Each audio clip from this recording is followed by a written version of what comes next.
Buenas noches y bienvenidos al concierto del Kinder. English only, USA. English only, USA.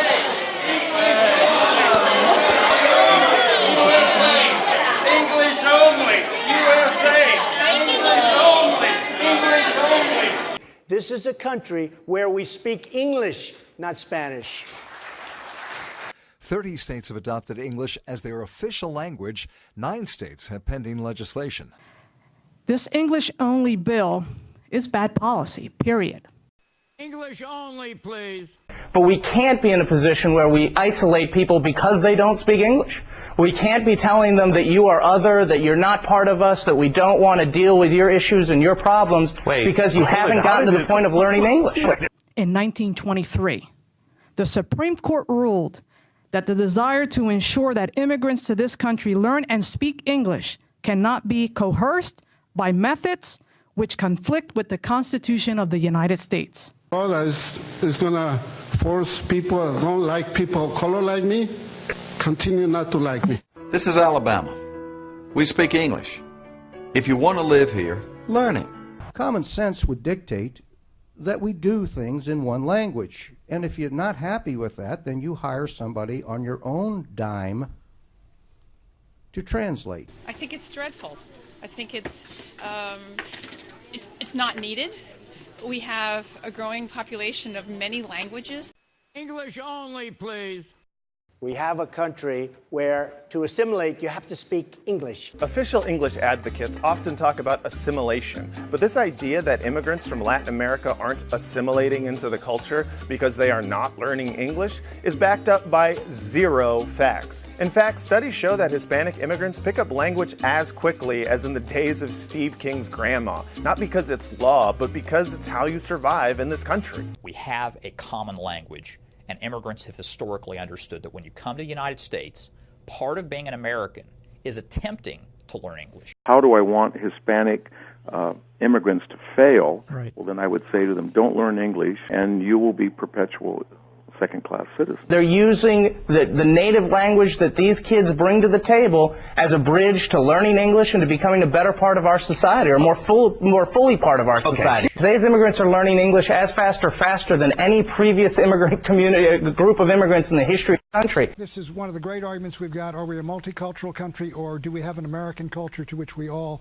contribute? Reporters say the ordinance is simple and promotes assimilation, but opponents say it's unnecessary and sends a negative message. English is the de facto language of the United States, even among immigrants, and we know that, right? An April study by the Pew Center, longer Spanish-speaking immigrants are in the country, the more likely it is that English becomes their dominant language. And a whopping 80% of Hispanics believe that immigrants need to learn English in order to succeed. It is all a question of assimilation, speaking English, honoring the American flag, because becoming an American is not just waltzing over the border and then getting amnesty. Becoming an American is about assimilation. English only, please. Reporters say the only kind of sense that really matter are the kind that come out of tax dollars. This is about economic anxiety. It has nothing to do with immigration or national origin. It has everything to do with the cost of to government and the cost of language. There was debate over specific concerns like translating city forms and documents from English into other languages.